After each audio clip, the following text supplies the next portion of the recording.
राहू केतूचा शाप, ग्रहणामागचं पौराणिक रहस्य. पौराणिक कथेनुसार समुद्र मंथनाच्या वेळी अमृत बाहेर पडल्यावर देव आणि दानवांमध्ये वाद झाला.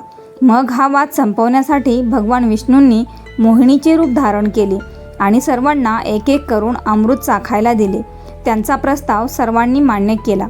सर्वप्रथम देवांना अमृत अर्पण करण्यात आले. तेव्हा स्वरभानू नावाचा राक्षस देवांचे रूप घेऊन त्यांच्यामध्ये बसला. जेव्हा सूर्यदेव आणि चंद्रदेवांना त्याचे रहस्य कळले तेव्हा त्यांनी मोहिनीच्या रूपात उपस्थित भगवान विष्णूंना संपूर्ण सत्य सांगितले. भगवान विष्णू क्रोधित झाले आणि त्यांनी सुदर्शन चक्राने त्यांचे मस्तक तोडले.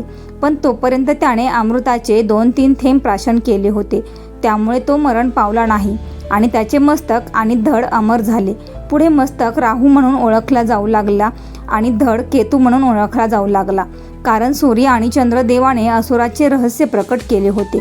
त्यामुळे राहू आणि केतू वेळोवेळी सूर्य आणि चंद्राला गिळतात, ज्यामुळे ग्रहण होते, अशी धार्मिक मान्यता आहे.